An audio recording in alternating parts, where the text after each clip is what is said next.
So the topic is giving versus receiving love.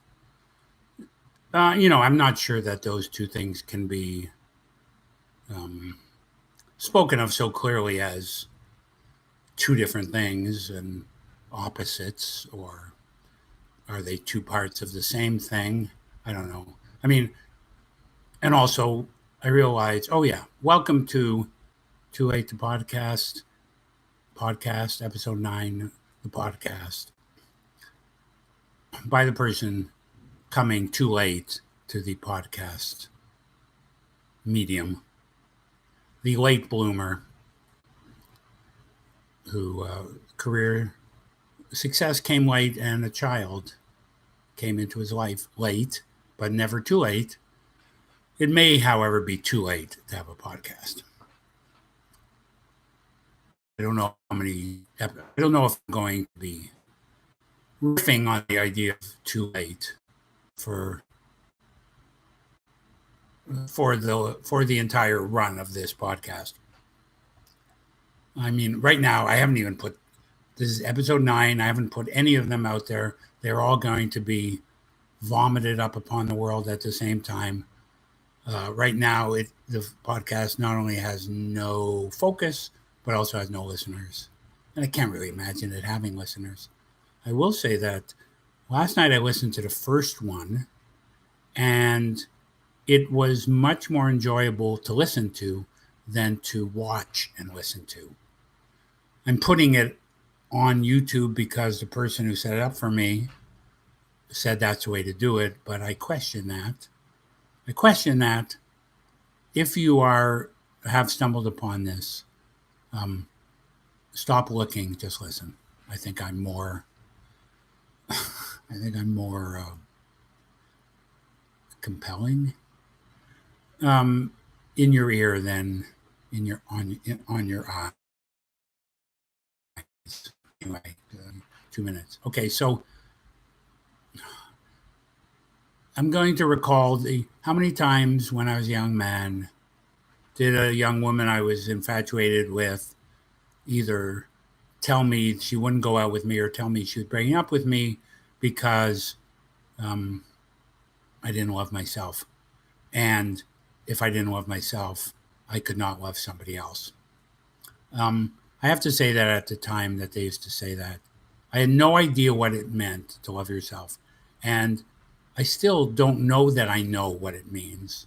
But I have come up with, but one day I did think, oh, I think I know what that means. And so I have my own definition now of loving yourself. I do think loving yourself is important. I'm not sure I believe that you can't genuinely love somebody unless you love yourself. I'm not sure that that's true. However, I do believe that it probably helps you find somebody to love you if you love yourself. On the other hand, but that does not apply to having children. You don't have to love yourself to have children, although you might have to love yourself in order to find someone with whom to have children. Now that I have a child, she loves me, and she doesn't care if I love myself or not. Last night I was sitting with my daughter on the couch, and she was saying things that made me laugh.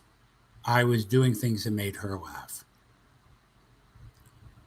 That's that, and and later I was thinking that's just so much fun. What would I do if she wasn't there? What do I do when she isn't there? I'm sort of what I'm getting around to is I feel like my favorite part of having this love relationship with my daughter is my opportunity to give love to her. That is more beautiful to me than the love I see in her eyes for me and the love she expresses when she tells me she loves me or looks at me like she loves me or runs into my arms like she loves me or just Sometimes I say something to her and I can see it, like the smile ripple through her body. If I tell her we had to go to a Shiva, she didn't want to go.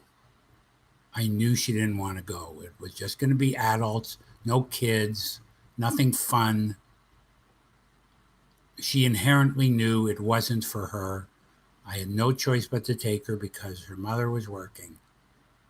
She was, I asked her to try and be well behaved. She was very well behaved. One of the mourners said, "That's the most well behaved young lady I've ever seen." When I told her I was proud of her for being so well behaved, and she said, "Thank you, Daddy." I could just see the love go through her.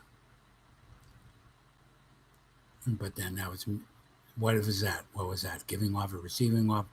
Maybe it's stupid for me to be trying to, what's the word?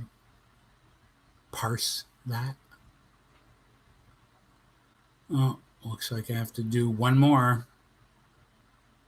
I'm going to end this segment with one of my favorite words: parse. I just parsed.